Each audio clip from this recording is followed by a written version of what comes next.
गुरुभ्यो नमः। हम लोग हमारी चर्चा में काफ़ी बार हम लोग महाभारत की व्याख्या या रामायण की व्याख्या हम देखते हैं। तो पहले हम ये देखेंगे कि क्या वो सत्य है कि नहीं है, कि हाँ, क्योंकि हम लोग जैसे बोलने लग जाते हैं मिथ हैं, या हमारा वो एपिक है कि हमारे लिए एक श्रेष्ठता की जो बात है वो है। चलिए फिर आज देखते हैं महाभारत इज रियल और फेक। तो कृष्ण जी की जो नगरी है द्वारिका, इसके देख के तो हमें पता लगता है कि महाभारत इज रियल, बट हमको उतना खोजने की जरूरत नहीं। We believe in shastras, first of all ये।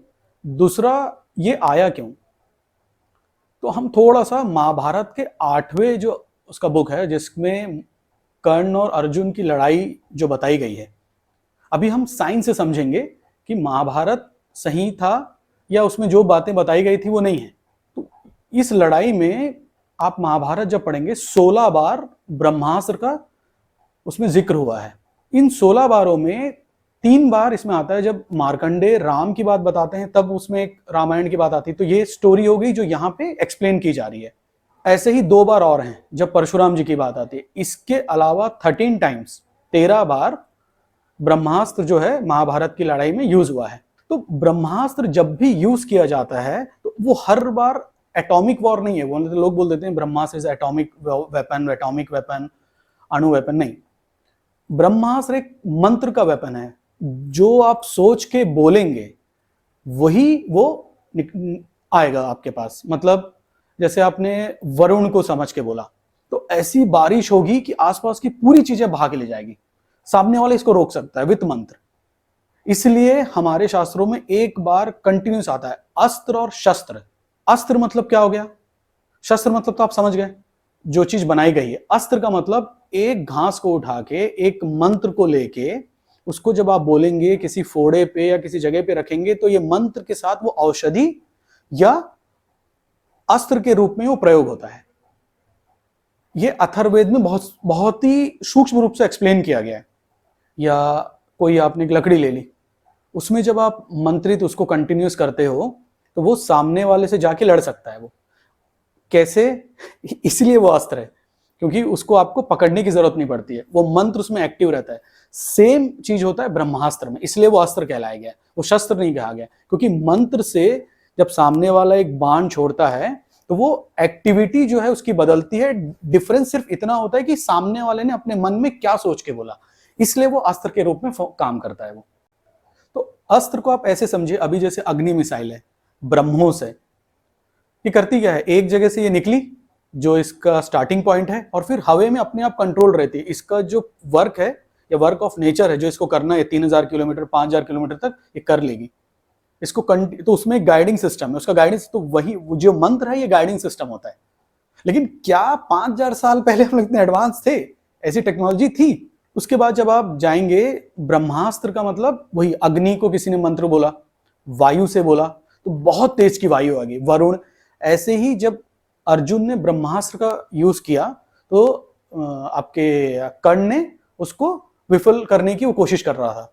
फिर जब कर्ण का जब जो उसका रथ है जब धरती में वो थोड़ा सा अंदर चले जाता है, तब उसके बाद वो 2 बार, एक बार ब्रह्मास्त्र कोशिश करता है और ब्रह्मास्त्र के बाद विफल होने के बाद वो अग्नि का एक वेपन यूज करता है जो बहुत ज्यादा हीट, लेकिन वो उसमें इतना ज्यादा तेज अपने लगा देता है।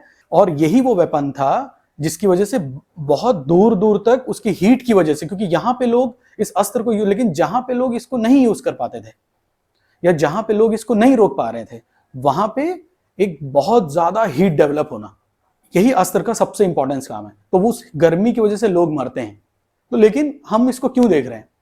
तो हम आते हैं महाभारत के 5000 साल बाद। अब ये लड़ाई हो गई है, 5300 साल 400 साल निकल गए हैं। अब हम आते हैं अभी 1945 में रशिया में पहली बार रामायण दिखाया गया। उसके बाद महाभारत की व्याख्या वहां पे शुरू हुई। और इसके पहले 9th और 10th में जावा सोमामे में सुमात्रा जावा में रामायण का उल्लेख है। तो रशियन साइंटिस्ट ने ऐसे ही जो बड़े बड़े गड्ढे थे उनमें वहां पे उन्होंने खोदना और टेस्टिंग शुरू किया, और यहां से हमारी खोज शुरू होती है। तो जब उन्होंने टेस्टिंग शुरू किया ना, तो वहां पे उनको मिले टेक्टिटिस।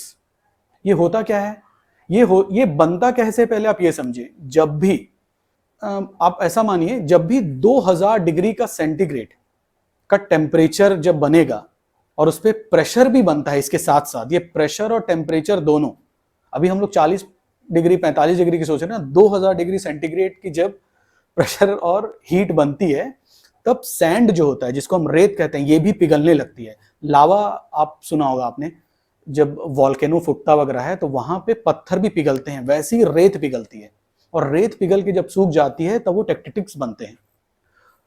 फिर तो जब और ये इसको जब खोजते हैं या इसकी जब खोज करते हैं अच्छे से, तो आपको पता लगेगा कि ये सिर्फ और सिर्फ उल्का गिरने पे बनते हैं क्या, ऐसा लोगों का एक क्वेश्चन था। अब एक आता है radio active material. Radio active का मटेरियल होता है, जैसे जापान में हिरोशिमा में जब बॉम्ब गिरा तो 40 साल, फिर मिक जो हमारा भोपाल में त्रासदी हो गई थी, जो गैस था, इसके 20 साल 25 साल तक इनके रेसिड्यू रह जाते हैं शरीर में। तो साइंटिस्ट ने सोचा हो सकता है बनते होंगे, लेकिन उल्का गिरने पे सबसे ज्यादा जो मटेरियल पाया जाता है या सब्सटेंस पाया जाता है उसे कहते हैं इरिडियम। उसके बहुत से लक्षण होते हैं, लेकिन वो रेडियो एक्टिव मटेरियल नहीं होता। रेडियो एक्टिव मतलब जो हिरोशिमा में जो बॉम्ब वगैरह, एटम बम जो बना, वो वैसा जो 20 साल 40 साल तक उसका असर दिखाए। लेकिन फिर साइंटिस्ट ये समझते हैं कि ये आया कैसे, ये बना कैसे। अगर इतना टेम्परेचर इतना प्रेशर एक उल्का नहीं आता है तो टेक्टिक्स क्यों होते हैं? क्योंकि जहां भी आप ऐसे समझिए कि जहां भी इसका परीक्षण होता है, परीक्षण कहां होता है इसका सबसे ज्यादा, यूएस में नेवाडा करके एक जगह है। तो वो जो गड्ढों में जो मटेरियल मिला ना आपको, जिसको मैं टेक्टिटिक्स बोल रहा हूं, ये मिला सबसे ज्यादा नेवाडा में, या जहां भी न्यूक्लियर परीक्षण बहुत ज्यादा होता है वहां पे इस तरीके के इससे मिलते जुलते मटेरियल पाए जाते हैं। लेकिन उल्का मेट्रोस वगैरह जो गिरते हैं उनमें ये चीजें नहीं पाई जाती है। तो जो दूसरा क्वेश्चन मार्क है इसमें वो है कि एरोडायनेमिक्स, जिसको बोलते हैं घर्षण। और जो भी टेक्टिक्स जो पाए गए थे उनकी जो लेंथ थी ना, वो 1 सेंटीमीटर से 1 से 1.5 या 2 mm तक थी। 1.5 mm की मिल रही है और फिर सीधा 1-2 मतलब 1 सेंटीमीटर 1.5 सेंटीमीटर, उससे बड़ी कुछ नहीं मिल रही, मतलब कोई बड़ा पत्थर नहीं मिल रहा है। मतलब इतनी गर्मी की वजह से छोटे छोटे टुकड़ों में टूटा था और उनमें घर्षण का एक भाव दिखता था कि कोई इसको किसी रूप से छिला गया है, तो वायु वेग या अग्नि वेग से इसको छीला गया है, ऐसे उन्होंने एक चीज सोची। लेकिन ये कितनी पुरानी है, ये 4-5 हजार साल पुरानी है, तो ऐसा कैसे हो सकता है?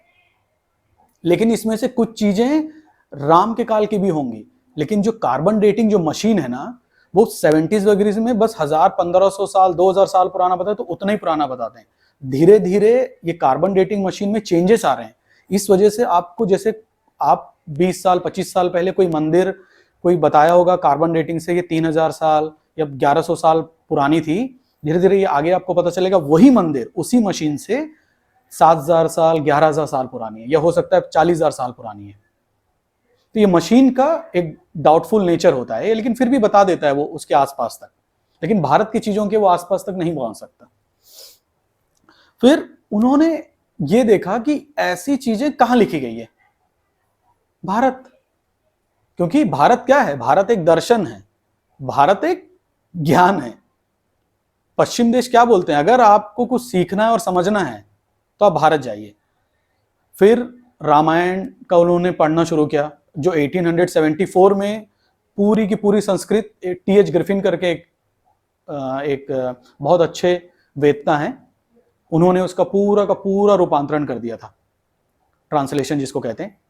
फिर ओपनहाइमर, आपके एक साइंटिस्ट ने, तो उन्होंने सब छोड़ के सिर्फ वेद पढ़ते थे। वो कहते थे कि मैं उस दर्शन को मानता हूं जहां पे एक बच्चा जमीन में बैठा हुआ पूरे प्लांटरी मोशंस, मतलब जितने भी ग्रह हैं सबको एक बार में बोल देता है। कौन है वो? सोम मंगल बुध गुरु शुक्र शनि राहुवे केतुवे नमः, एक मंत्र में, जिसमें मैं उस वेदांत को मानता हूं। ऐसे 150 साइंटिस्ट हैं, Max Muller, George, TH. Griffin, Albert Einstein, Oppenheimer, और ऐसी लाइन इतनी है कि हमको आधा घंटा कम पड़ जाएगा। तो यहां पे इन्होंने तो पहले ये समझे कि ये आया कैसे। तो जब ये पीछे गए तो देखा उपनिषद से लोगों ने ये समझा अणु। साइंस क्या बताता है? Atom is the cause of ठीक। लेकिन मैं आपसे पूछता हूं, एटम एक बीज है, अगर बीज को हम जला दें तो क्या उससे कुछ उपज निकलेगा? नहीं निकलेगा जले हुए बीज से। लेकिन एक बीज से एक वृक्ष निकल रहा है, तो यही उपनिषद है। ये समीप को देखना और जानना, उसके जड़ों को जानना, गुरु के पास बैठ के उसके जड़ों को जानना, यह है उपनिषद। रूट्स के पास, तो गुरु उपनिषद का रूट हुआ, ठीक। तो उसमें बताया गया, जैसे आप एक आंवला लिए, जब आप आंवले के बीज को देखते हैं या आम के बीज को देखते हैं, आपको क्या दिखता है उसमें? एक आम खा लिए बीज, लेकिन जो तत्वदर्शी होते हैं, जो दार्शनिक होते हैं, उनको उसमें एक वृक्ष दिखता है। और यहीं से पैदा होता है आपका एटॉमिक रिएक्शन, कि एक अणु के अंदर एक ऐसी चीज है जो उसको चलाती है। बीज के अंदर कुछ आत्मा है क्या? लेकिन उससे वृक्ष कैसे निकलता है? क्योंकि उसमें जीव है। एक बीज, उसमें एक वृक्ष, और उस वृक्ष में 1000 फिर फल, फिर एक फल को अगर मैं लगाता हूं, फिर एक वृक्ष, उससे फिर 1000 फल, मतलब 2 वृक्ष अगर 2 से लगाया हूं तो कम से कम 2000 फल, ऐसे कितने कंटिन्यूस। तो ये हुआ चेन रिएक्शन, जिसको फिजिक्स में एटॉमिक फ्यूजन कहते हैं। और इसमें 2 आता है, एक एटॉमिक फ्यूजन आता है और एक एटॉमिक फिजन आता है। तो ये एक अलग पार्ट है, पूरा एक सब्जेक्ट है ये। तो यहां से इसके आए, तो ये बताया किसमें गया? उपनिषद में। तो उपनिषद में बताया गया, तो उपनिषद का सार फिर किसमें आया? महाभारत में। महाभारत के इसमें उल्लेख आता है कि जब कर्ण ने इसको ऐसा वेग से बाण जब निकाला था, लेकिन क्योंकि ये उसके अर्हत से ज्यादा बड़ा वेग था। जैसे आप कोई काम करते हैं या आप कोई गड्ढा खोद रहे हैं मान लीजिए, और आपको आदत नहीं, तो आपके हाथ में छाले पड़ जाएंगे। लेकिन वही जो रोज खोदता है वो गड्ढा, उसको छाले नहीं आएंगे, जैसे किसान। लेकिन हम किसान वाला काम नहीं कर सकते एक दिन में, टेक टाइम। वैसे ही कर्ण ने अपनी पूरा ऊर्जा एक जगह लगा दी थी जो उसके वेग से ज्यादा थी, और वहां पे एक अस्त्र आता है, तो अंजलिका वेपन।